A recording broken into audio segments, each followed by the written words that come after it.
Graças a Deus. Eu quero ler aqui a passagem de João 2, a partir do versículo 1. Diz assim: 3 dias depois, houve um casamento em Caná da Galileia e a mãe de Jesus estava ali. Jesus também foi convidado com os seus discípulos para o casamento. Tendo acabado o vinho, a mãe de Jesus lhe disse: eles não têm mais vinho. Mas Jesus respondeu: por que a senhora está me dizendo isso? Ainda não é chegada a minha hora. Então ela falou aos serventes: façam tudo o que ele disser.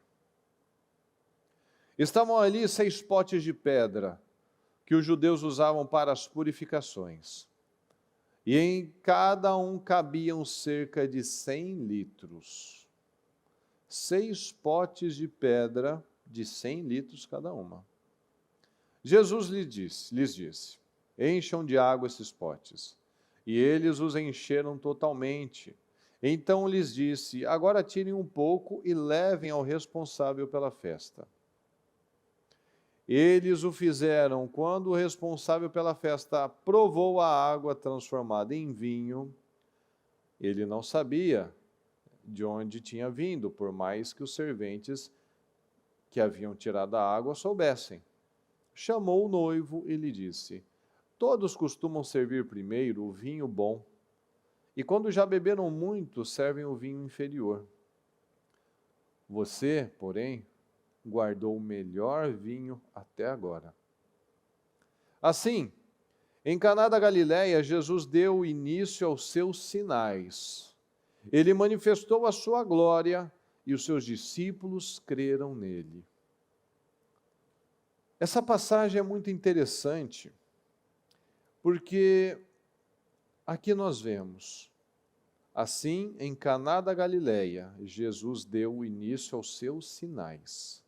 Ele manifestou a sua glória e os seus discípulos creram nele.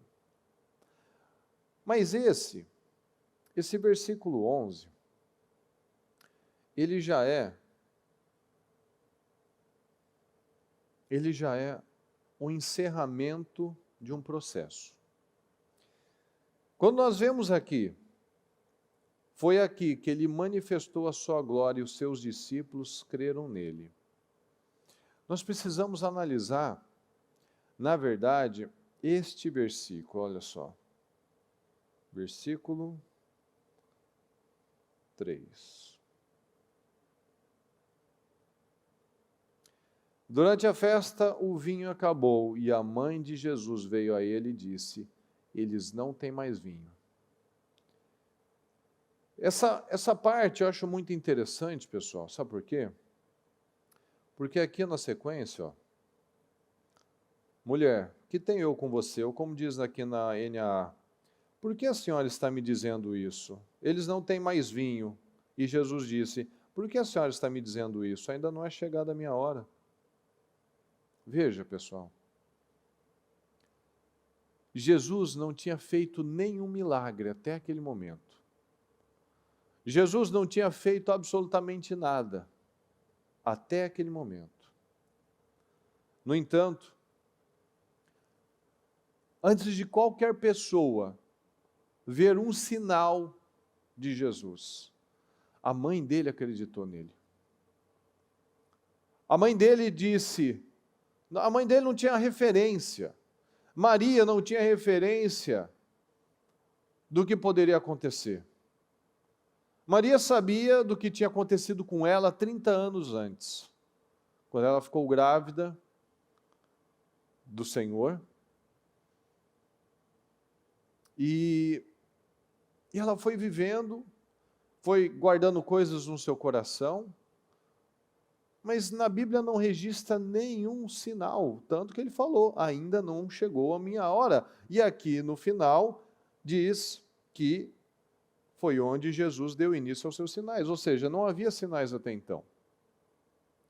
Então talvez, eu estava meditando sobre esse versículo. A Maria, despertou no Senhor o momento dos sinais.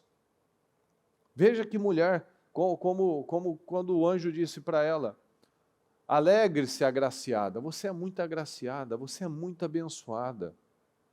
Veja que essa mulher era muito especial, porque Jesus falou que não era a hora dele. Jesus não havia feito nenhum sinal até então, porém ela acreditava naquele filho. Ela acreditava que ele faria alguma coisa, ela não sabia o quê, porque ela nunca tinha visto um sinal, algo que ele curasse alguém. A Bíblia não fala que ele, quando era menino, por exemplo, que ele pegou um passarinho no chão que estava morrendo e curou o passarinho. Pode ter acontecido? Pode. Mas a Bíblia não diz isso para mim, nem para você. Não está registrado os 30 primeiros anos de Jesus. Então veja como nós podemos mudar o rumo das coisas. Maria despertou em Jesus aquele milagre. Ela provocou aquele milagre que Jesus, se não fosse pela mãe, não teria realizado naquele momento. Talvez realizasse no dia seguinte, na semana seguinte, mas não naquele momento. Então a palavra para a nossa vida, deste vinho novo, é que não é simplesmente nós falarmos, não, eu tenho a unção do vinho novo, eu vou viver milagres. Não. Nós precisamos observar cada detalhe da palavra. Ele falou, não chegou a minha hora, e ela não discutiu com ele. Ela simplesmente falou, façam tudo o que ele disser a vocês. Ela provocou indiretamente. Ela falou, vai lá em Jesus, segue tudo que ele falar. E nós temos que ter esse entendimento. O Senhor, todo o tempo Ele está falando para nós rompermos, todo o tempo Ele está falando para nós não temermos, todo o tempo nós temos uma palavra que nos estimula a ir em frente, a acreditar. Então essa palavra do vinho novo, ela é tão poderosa, porque ela vem justamente para nos fazer acreditar em coisas que aos nossos olhos naturais não faz sentido. Veja que acabou o vinho, e nós vemos aqui no versículo 6, havia 6 talhas de pedra. Elas eram utilizadas nas cerimônias de purificação, e em cada uma cabiam de 80 a 120 litros. E aqui na Almeida, diz que cada um cabia cerca de 100 litros. Então, tinha 600 litros de vinho para resolver. 600 litros que ele encheu de água. E quem estava vendo lá, os servos sabiam do problema, sabiam que estava faltando vinho. E eles tiveram, imagina, quantos baldes eles não pegaram para encher 600 litros de água. E todo mundo sabendo, não, falta vinho. Mas veja, olha o tamanho do milagre. Ele não fez um copinho de vinho, ele não fez 1 litro de vinho, ele fez 600 litros, é quase uma caixa d'água. De vinho da melhor qualidade. De vinho que ninguém nunca tinha provado algo daquela qualidade, porque o chefe da festa, o dirigente da festa, disse que geralmente se serve primeiro o melhor, para que quando ninguém mais está sentindo, está percebendo, já toma o ruinzinho. Mas tudo começou, esse grande milagre começou com simplesmente uma fé daquela mãe, de falar, Jesus, eles não têm vinho, o que dá para a gente fazer? Então essa palavra, nós precisamos trazer para a nossa vida.